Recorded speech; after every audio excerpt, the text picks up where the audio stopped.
Allah on this holy occasion of the birthday of our eighth Imam, Imam Ali Ridha alayhi salam, salawat.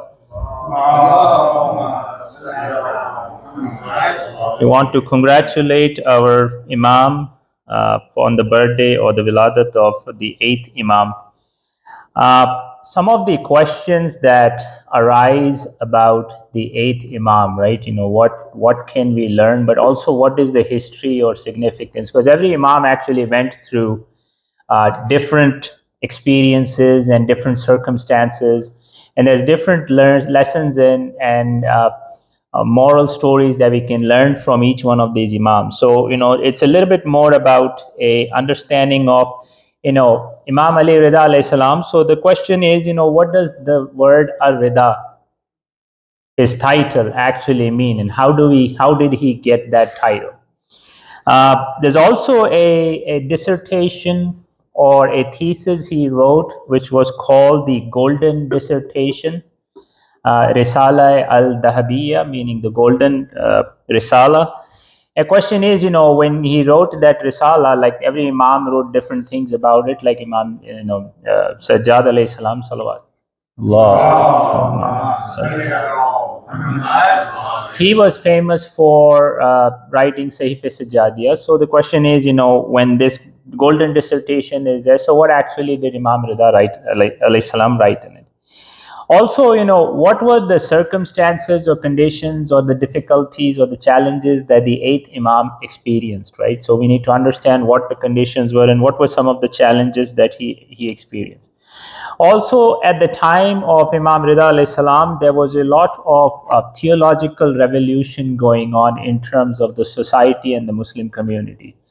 And there were a lot of questions regarding theological concepts. And the question is, what were some of those questions that came at that time, and how did Imam Ridha alayhi salam address some of those topics, right, and questions? One of the biggest controversial topics that happened in the lifetime of Imam Ridha alayhi salam was the fact that he experienced actually 6 Abbasid Khalifas in his lifetime. But the one he had the most interaction was the Abbasi Khalifa called Al-Ma'mun. And Al-Ma'mun actually named him his successor. So basically Ma'mun said that when I die, you are my successor to the throne of the Islamic Empire. And Imam Ridha accepted that appointment. So the question is, under what circumstances did he accept that particular situation? And then, how did he handle that situation, and what challenges he had to experience when he actually ended up in the court of Ma'mun? So this is, inshallah, a attempt to kind of answer some of those questions right along those lines. Of course, there is a lot of famous stories out there with regards to his debates with different people of different faith. And maybe if we have time, we can, inshallah, address at least one of them, so you get a flavor for, his intellect and his knowledge and some of those things that he experienced. Now, Imam Ridha alayhi salam's name was Ali. So he was, one of the 4 Imams that was actually named Ali. His title was Al-Ridha. His kunya was Abul Hasan. And he was born on 11th of Dulqad, right, or 148 Hijrah is what it is. It's also said it's either 148 or 153 Hijrah. There's 2 different traditions out there. And then he was martyred in 202 or 203 Hijrah. So that's kind of the concept, roughly at the age of 55. And he's buried in Mashhad or Khurasan, right? And, that's where the question comes, right, how did he end up there? Right, a lot of times when we do the ziyarat, right, we say, Assalamu alayka gharib al-ghurba. And the word gharib, right, unlike Asian culture, gharib doesn't mean poor. It actually means stranger in a strange land. So you are a stranger alone in a strange land. That's what it really means. So he's actually buried in Khurasan. Unlike all the other Imam, if you go to Medina, right, there's of course our Prophet, Bibi Fatima, the 4 Imams, right. If you go to Karbala, You have Imam Hussein, but he's not buried alone. There is, several of his companions and family members that are buried with him. If you go look at Imam Ali, right, there is the prophets that are buried alongside with him. If you go to Samarra, it's the 10th and 11th Imam. If you go to Kazmain, it's the 7th and the 9th Imam. So he's the only Imam who's outside the what you would call technically the area of the Arab or the Arabian Peninsula. He's more on the Persian side, and he's buried there. So question is, how did he end up there, right? His mother was actually from North Africa. Her name was, Khayzaran, or it's also known as Najma or Arwa, but she's actually of North African descent. Now, he became Imam at the age of 35. So he wasn't one of those Imams who became Imam young. He actually was 35 years of age. And, he was one of 37 children of Imam Musa Kazim alayhi salam. Now, why was he called Ridha, right? So one of the common explanations is that, his opponents and his friends all approved of him. So there was not one person who was his enemy. His friends were his friends who approved of him, and also his enemies, with how he dealt with them, also approved of him. So he was called Ridha. But there's also another explanation that, his name was blessed by Allah subhanahu wa ta'ala, because he always had the demeanor that whatever Allah's decree is there, he always was happy and accepting to whatever Allah's decree was. So that's one of the reasons why he was known as Ridha, somebody who's happy or razi in the qaza or the fate of Allah subhanahu wa ta'ala. Now, the dissertation of the Risala al-Dhahabiyya, golden dissertation, what exactly is it? It's actually a thesis or a book that he wrote, which actually talks about health programs and foods that you need to eat, right, which improves your body and keeps you away from diseases. So he actually wrote a whole thesis. And one of the big reasons it's called Dhahabiyya, meaning gold, is because Mamun, the Khalifa, got so happy, he asked that actual thesis to be written in gold. So that's why it's called Risala al-Dhahabiyya, right? So it has prescriptions. It also talks about not to eat too much food, what type of food or practices could cause, high blood pressure, diabetes. So, and it's available in English online. So if somebody wanted to actually go study what Imam Ridha wrote about health benefits and what things to do with regards to food and practices, right, you can go and actually look that. Now, what were some of the challenges that Imam Ridha experienced, right? So number one problem was, if you look at Imam Jafar as-Sadiq alayhi salam, salawat. So Imam Jafar Sadiq alayhi salam, when he passed away, he really did not clearly name a successor. So the Shia community was very much confused about who the next Imam is, right? Which resulted in the split between the people who followed Hazrat Ismail, who was the older son of Imam Khadim, and then you also had or Imam Jafar Sadiq, and then you people who followed Imam Musa Kazim also. So what happened is that Shias actually learned the lesson during that experience. So they actually would, because Imam Kazim was actually in prison quite a few times and over long periods of time, there is a lot of the close companions who actually went and asked Imam Kazim that who is the successor after me. So there is a lot of traditions and narrations from a lot of the close companions of Imam Musa Kazim, right, who said that, there's a famous one from, Ahmad ibn Muhammad ibn Sayyid ibn Qabus, who said, right, I asked, Imam Kazim about who would be after him. So he informed me that it would be his son, Imam Ridha. So Imam Ali al-Ridha. So there's traditions out there which actually identify that he was the Imam out of 37 children. So there's actually, he had 17, 18 sons, and the rest were all daughters, right? There was also the issue that when Imam Musa Kazim passed away, he had named these people who were these tax collectors on the Shia side.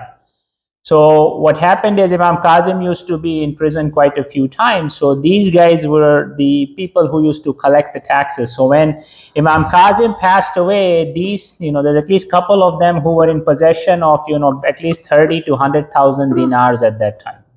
So they started basically a theory out there to confuse people, because they didn't want to hand over the money to Imam Ridha. So they said that, Imam Musa Kazim actually hasn't passed away. He's gone in Ghaiba.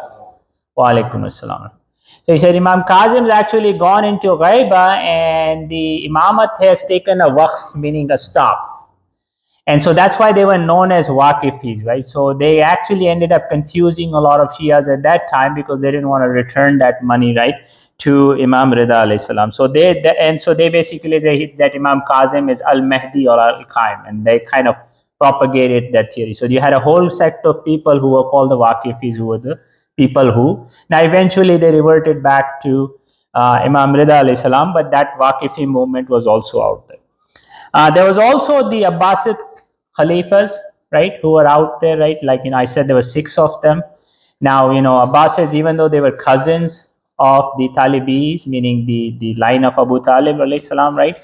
But they were also staunch enemies of the Prophet. Now, on the one side, you had the Umayyads. In their time, they were like blatant enemies. So in most cases, they were blatant enemies. But in the case of Abbasids, it was up and down. Some were very blatant, some were more politically savvy, so they hid their opposition. So there was a lot of propaganda that they used to do, especially the Abbasid Khalifas, right? So they used to put propaganda out against the Imam. So one of the propaganda was, they said that the Imams thought that they are superior to everybody, and everybody, all the people are their slaves. So, there is the answer. He says, Imam Rida, he says, I've never heard such a thing, nor have I heard any of my fathers say it. And he says, however, someone from a Shia believes this and acts upon it. So if it's a Shia, you say you're a slave of the Imam. The Imam is replying, then he says, then he has indeed acted upon disbelief or kufr. So they would basically, he would, refute those items, right? There was also a lot of people who they had so much love for it, that they actually fabricated exaggerations against the Imam. So it wasn't just the Abbasid Khalifas, but even people who were close to them. So they were kind of like acting as enemies. So they used to praise divine attributes to the Imam. So even there, Imam Rida came out and said that the opponents have created these hadiths to mislead the Shia. And then he says, and attribute to them beliefs of divine qualities. So, and he says, which was never claimed by the Imam. So Imam Rida is answering that we don't claim these, and neither have my forefathers or anybody claimed this, right? There was also the issue, in the case of Imam Kazim, he had 37 children, but in the case of Imam Rida alayhi salam, right, he had only one son. And that also came in very late in his life, right? So they used to actually taunt the Imam, right? Who's the successor after you? There's also stories out there that, Imam Jawad was pretty young, so they would come ask, Imam Rida, who's the successor after me? So he said, after you. So he said, him. But he said, like, if you pass away right now, then he's not even baligh.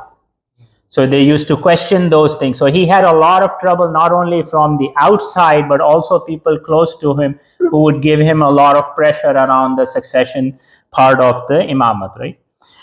Some of the theological debates at that time that used to happen was, one of the questions was like, is the Quran actually created?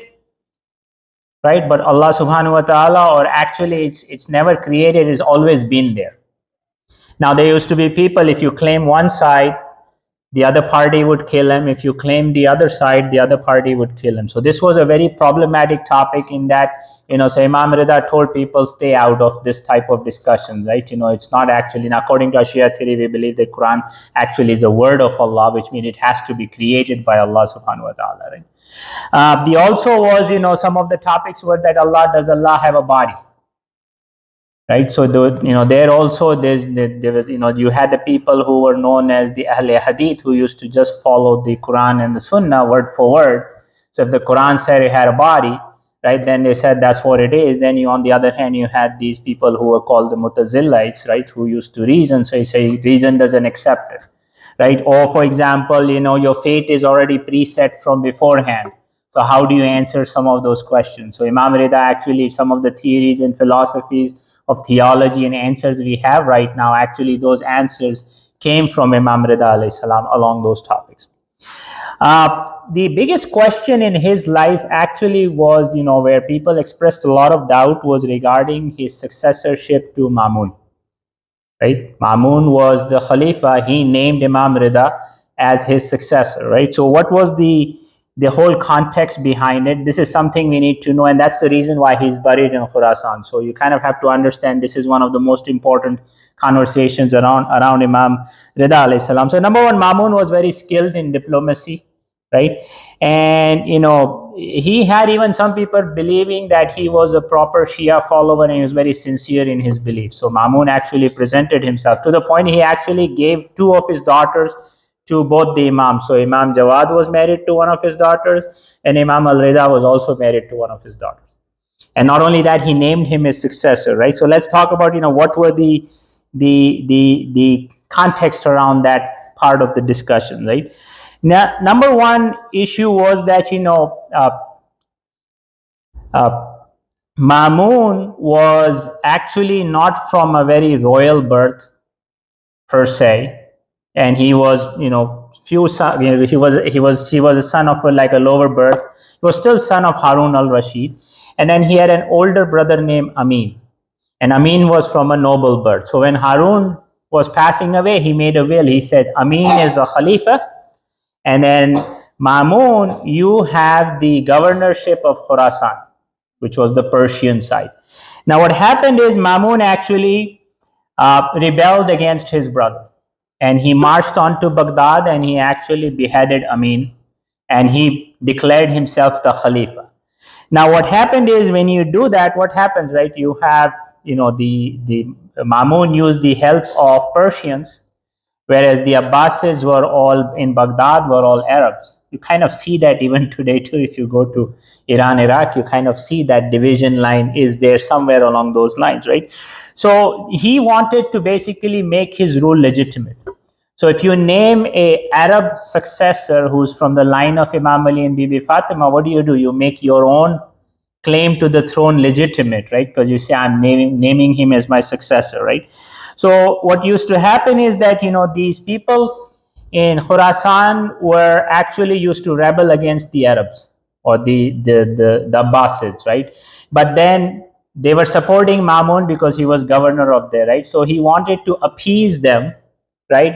And they were Shias, by the way, so they were followers of the Ahlul Bayt. So when you make a Arab Imam, a Shia Imam, your successor, now you kind of pacified both sides. You made the Arabs happy, the Abbasids happy by naming an Arab, and then you also made the Persian Shias happy that here is a Shia Imam from the line of Bibi Fatima and Imam Ali alayhi salam. So he kind of made him his successor. The other goal was to keep a close eye, right? If you bring him close to you, you can monitor the activities, and then also you can use that as an occasion to discredit the Imam, if you can do that, to show him in low light, right? So when he invited him over, right, he wrote letters, right? First, Imam Rida was very hesitant to go, but since he realized that it's the Khalifa of the time, right, you cannot just say no and not go. So he ended up going to Khurasan, and when he went to Khurasan, right, Mamun said, you're either going to first become the Khalifa itself. So he offered the Khilafat. Now again, this is how sincerely he offered it, nobody knows. So Imam refused, saying, I don't want it. So he said, then in that case, you need to become my successor, meaning after I die, you become the Khalifa. Now at that time, Imam Rida says, if the Khilafat was rightfully given by Allah to Mamun, right, then Mamun had no right to give it to somebody else, because the Khilafah is from Allah subhanahu wa ta'ala, and if he rightfully received it, then he had no right to give it. On the other hand, if the Khilafah was not rightfully given to him, then at that time also, he has no right to pass it on to somebody else. In both cases, he has no right to pass it on. But then, what Mamun did was, just like your grandfather, right, great grandfather Imam Ali accepted the Shura and participated in it, same way, under the threat of death, right, you have to accept this position. So he basically threatened the Imam that if you don't accept the successorship, I will basically kill you. So at that time, Imam Rida said that, okay, fine, I am accepting that. But only under one condition, that I will not accept any governance responsibility. I will not appoint anybody, I will not fire anybody, I will not issue any commands. I'm just a namesake figure in this scenario, right? Now, he agreed to those conditions, right? And The question is, if Mamun was so sincere, right, then if he was sincere, then he wouldn't threaten to kill the Imam. Because if he was trying to achieve his goal, you wouldn't threaten the Imam that I'm going to kill you. The other thing is, it doesn't make sense because Mamun was actually 20 years younger than Imam Rida. So you don't make an older person your successor and you be the younger person, right? So you can kind of see the political scenario under which Imam Rida was forced to accept the Khilafah, right?